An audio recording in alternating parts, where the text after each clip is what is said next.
Shalom, pemirsa yang diberkati Tuhan.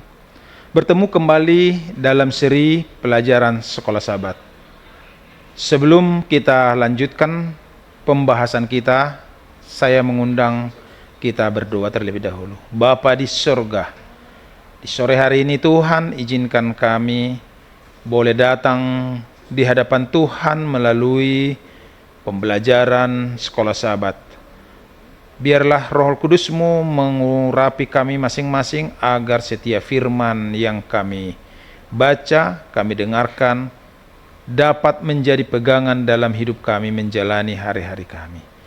Berkati kami Tuhan, berkati pemirsa yang mendengarkan. Terpujilah Engkau Bapa, di dalam nama Yesus Kristus kami berdoa. Amin. Saudaraku yang dikasihi oleh Tuhan, pelajaran Sekolah Sabat 7 Desember 2024, di mana judulnya adalah Bapa, Anak, dan Roh Kudus.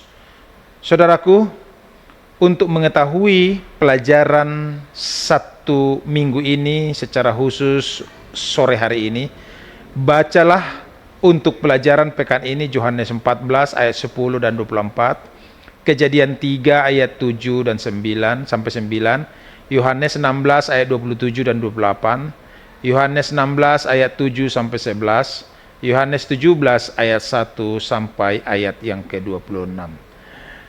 Ayat hafalannya dikatakan, tetapi penghibur yaitu Roh Kudus yang akan diutus dalam namaku, dialah yang akan mengajarkan segala sesuatu kepadamu dan akan mengingatkan kamu akan semua yang telah kukatakan kepadamu.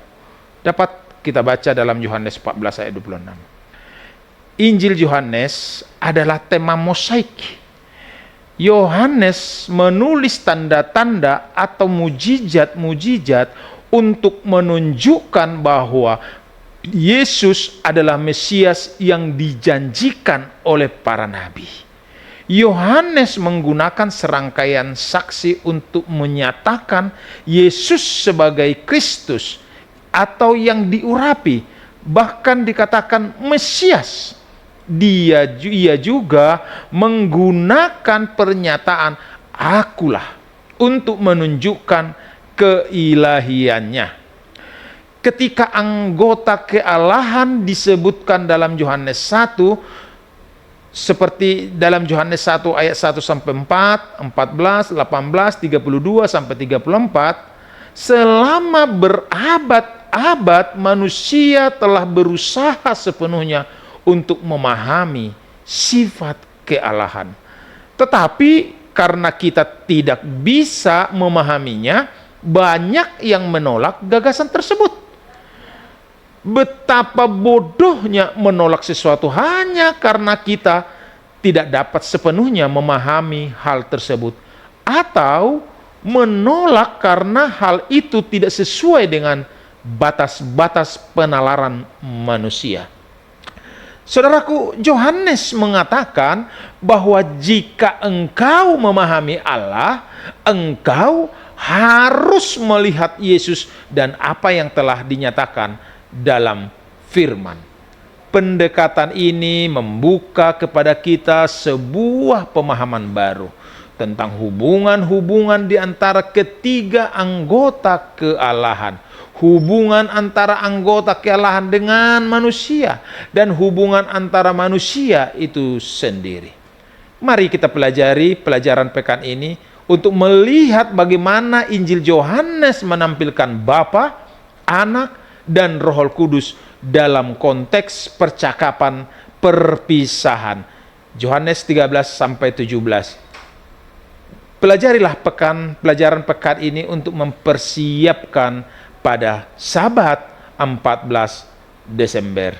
Kiranya Tuhan memberkati kita. Mari kita berdoa kembali. Terima kasih Tuhan atas waktu yang indah Engkau izinkan kami untuk belajar dari firman-Mu. Dalam satu minggu ke depan ini, kami mau melihat betapa kami ingin menelusuri ketuhanan daripada Bapa, Yesus, dan Roh Kudus. Kami rindu Engkau akan mengungkapkan kepada kami segala firman-Mu, supaya kami Tuhan tidak ragu, kami memegang teguh akan firman-Mu. Terpujilah Engkau ya Bapa. Di dalam nama Yesus kami berdoa. Amin.